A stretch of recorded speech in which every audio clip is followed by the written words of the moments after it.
Ladies and gentlemen, welcome to the Sheep Get Sheared podcast. I'm your host, Austin Cree, and my friends, I want to continue to discuss politics today. I think it's incredibly important given the climate we live in that we need to set the record straight on a couple of things. And number two, I've just been obsessed with it recently. I went through a dry spell, I'll admit, for a while, but I've been very intrigued recently. I've been listening to old tapes, chatting with new friends, and realizing that it's no surprise we live in the world we live in. Why would I say that?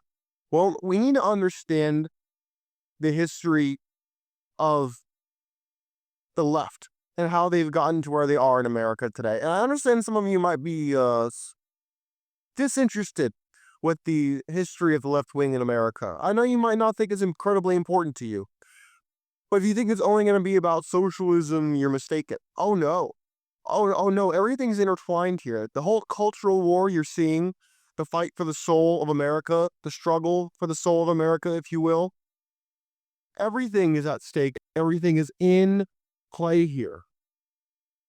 Let's start at the beginning. Let's go back to the beginning here. World War II changed the entire game, and I want to explain to you why. Number one, after World War II was over, a lot of men were dead. That's number one. The reason that's so important is because women were now the majority in America.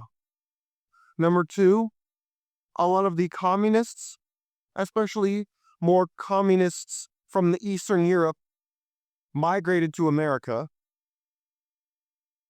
Especially a certain man in particular named Herbert Marcuse. Many of you know Solinsky, you know Bill Ayers, that name might ring a bell. You might have heard of the Baader-Meinhof gang, who metastasized after World War II in Germany. For those of you who don't know who the Baader-Meinhof gang was, they were radicals of the left wing in Germany who, given that they were the children of Nazis, they really didn't fall far from the tree. They hated Jews in Israel. They said they hated Zionism, but in the words of MLK Jr., there is no hatred of Zionism. There is just anti-Semitism. You can look that one up. Oh, yeah. Oh, yeah. MLK Jr. said that. They supported the Arab cause, the Baader-Meinhof gang, but their whole thing was terrorists. It was terrorizing, intimidating people under the guise of peace, justice, and love. Does that sound familiar to you? Antifa thugs, the Turtle Island gangs. Does all this stuff sound familiar to you? Because it should. It shows you that there is nothing new under the sun. But they were just one faction after World War II that gained prominence. The other was from the man we discussed named Herbert Marcuse.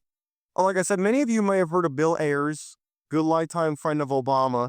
Some of you might know of Solinsky. That name might ring a bell to some of you. But many of you may not know who Herbert Marcuse was. I've done episodes on this man, and I believe that he is one of those, in the same way that Frederick Engels is not discussed the same way Karl Marx is discussed, even though they both wrote the Communist Manifesto. Herbert Marcuse is nowhere near as discussed as other people of prominence after World War II. Herbert Marcuse's belief around the Frankfurt School of Marxist theory, which was then changed to become it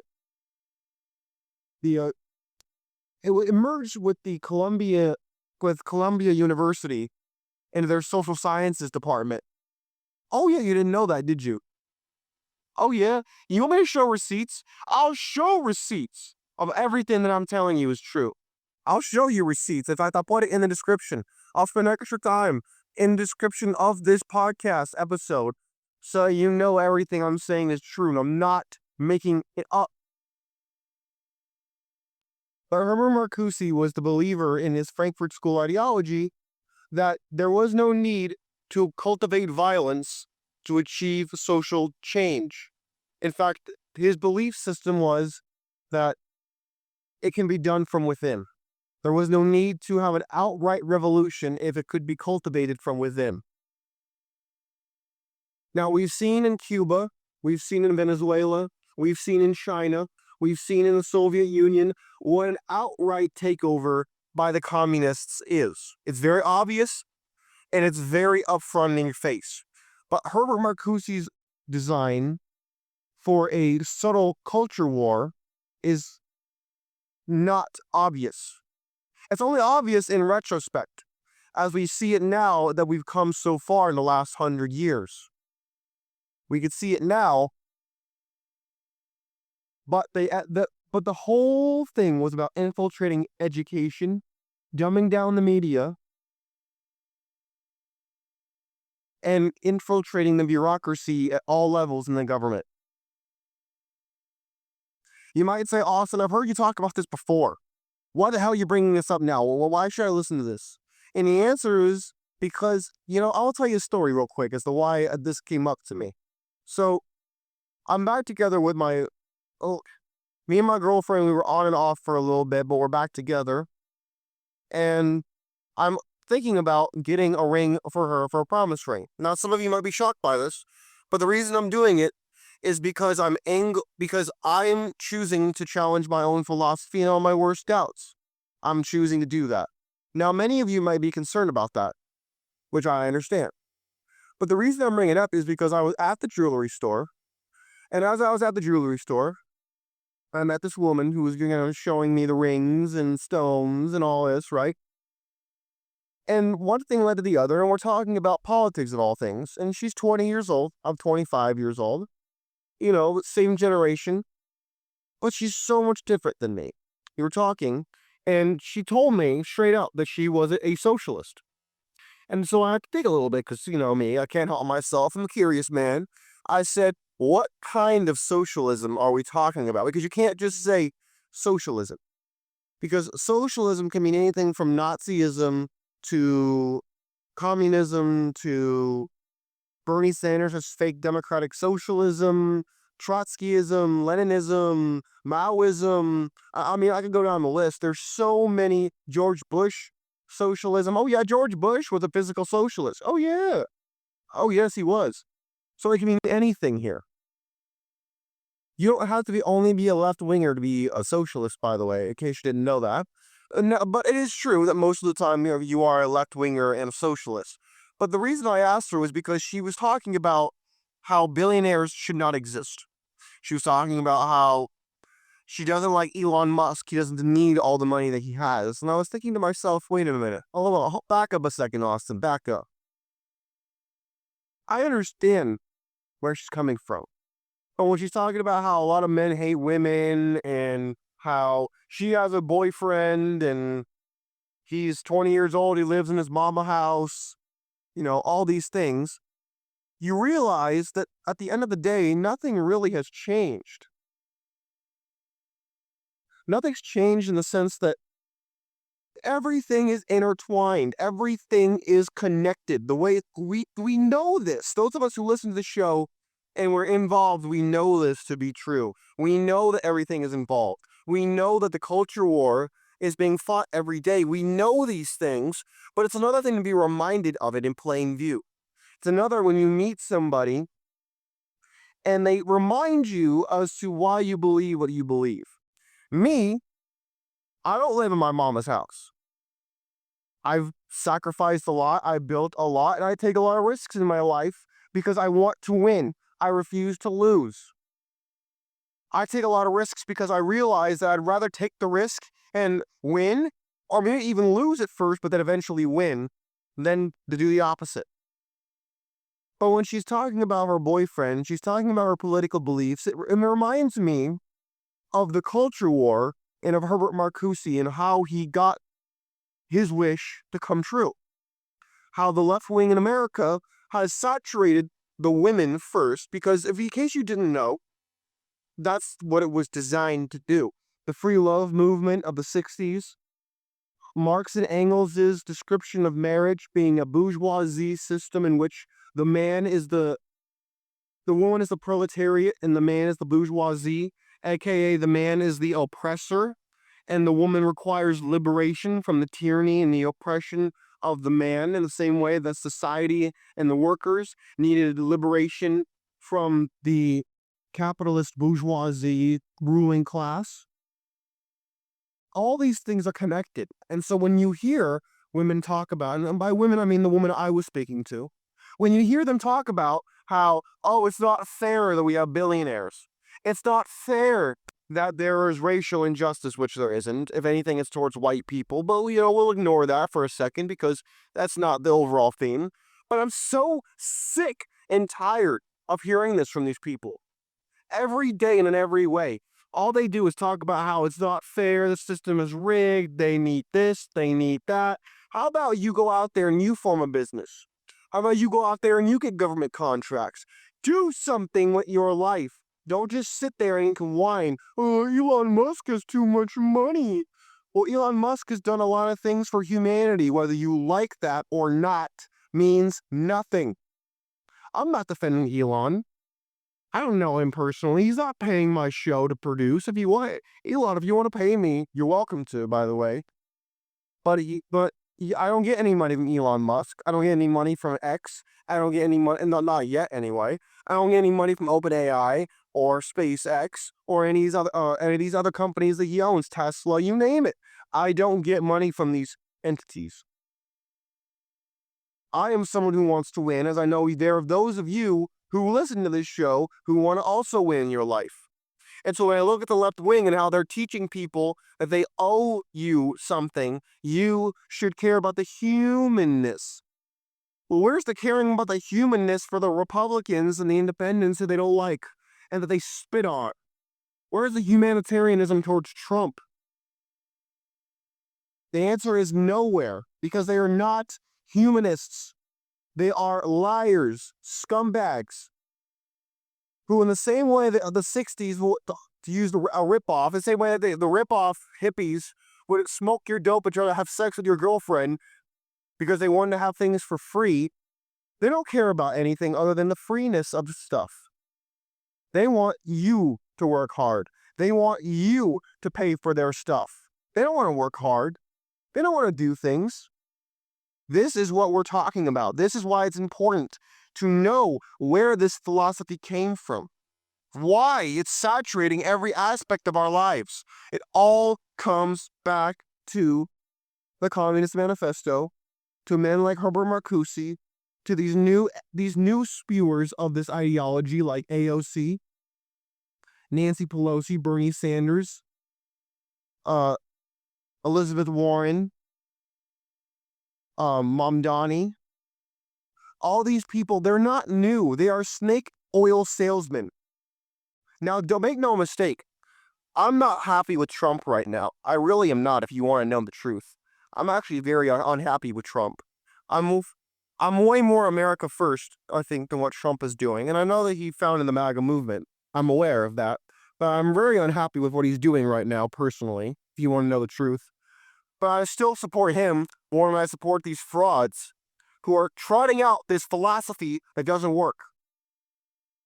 They want to sit there and act like there's nobody at the top of the pyramid in a socialist or communist society. Yes, there is. The same people who lead the system now will lead that system too, in case you don't know it. Because they already run this system. They already own the politicians and the lobbyists. They already own it all anyway. They just have to feed you schmucks enough to make you think that that's a possibility. The only way it's going to happen is if they stand to gain. And you could take that to the bank, Hank. You would take that to the bank. But the problem is, people don't know their history. And because they don't know their history, they're repeating it in front of our eyes. They're repeating it and they don't realize that they are trotting out an old, worn-out warhorse to go into battle, thinking it's going to all work out when it won't. I'm sick and tired of these people and their lack of knowledge. The ignorance behind it is overwhelming to me, as I know it is to some of you.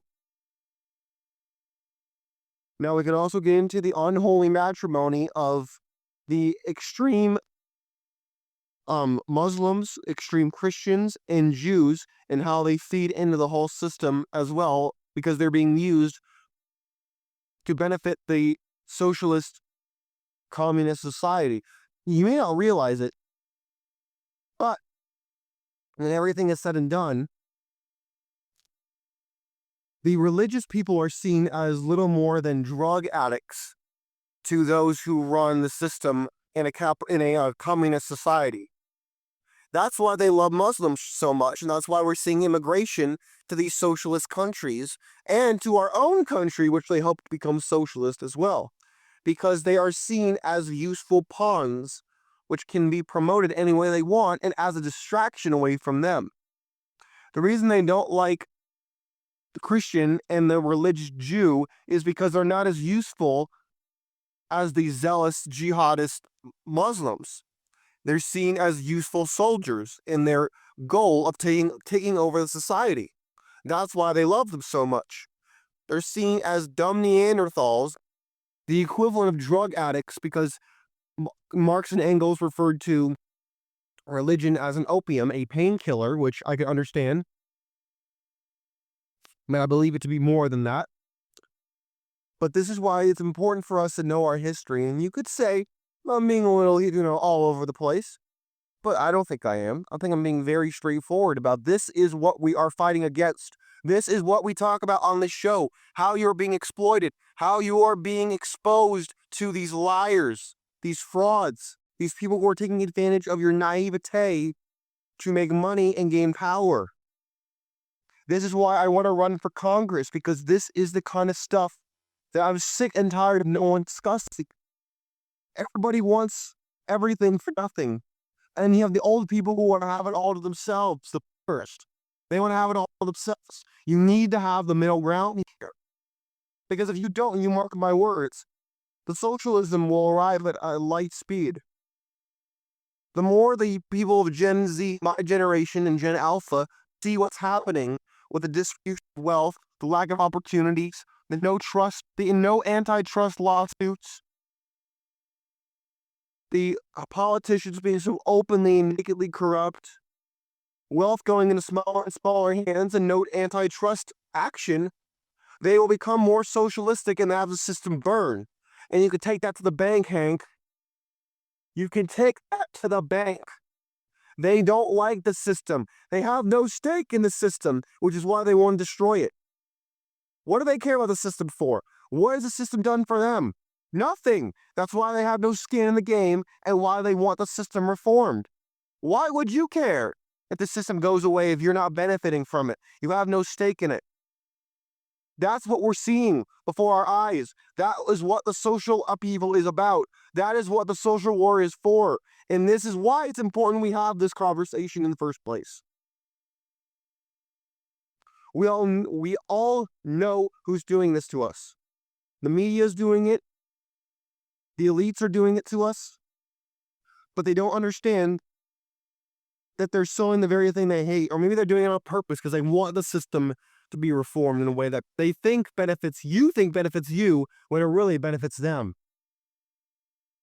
That's why you need to know about people like Herbert Marcuse, Bill Ayers, Solinsky. Never let a crisis go to waste. Never let things happen that are not prioritized or things that are not jumped upon to make it work for us. That is what the system has become. My friends, this is why we have these conversations, because too many people don't know the history. And I think it was in this conversation I was having with this woman who's a little younger than me, reminded me of why it's important we have them, why it's important that we do not assume everybody knows the history. That everybody thinks that democratic socialism is actually socialism when it's not. It's not like Europe. It's like Russia. It's like Cuba. It's like Venezuela. It's like China. You need to know this before you get used, before you get utilized into the machine and end up in the mountain of skulls that I saw when I was a kid in Cambodia. And you could take that to the bank. My friends, my voice is getting kind of hoarse because I came out here a little too passionate because of what I was witnessing and what I saw happening in front of my eyes in the conversations I was having. You let me know. Does this help give you a little bit of confidence? Does this give you a little bit of a good checkup on your political orientation? Maybe it made you realize you were right. Maybe you somehow thought you were wrong this whole time. You let me know what you think. My friends, take care of yourselves. I look forward to your engagement as I put out more and more content. I'm thinking about having my girlfriend on the show, having a relationship conversation. You let me know. Would that be something you're interested in? Let me know. I'm out of here. Peace.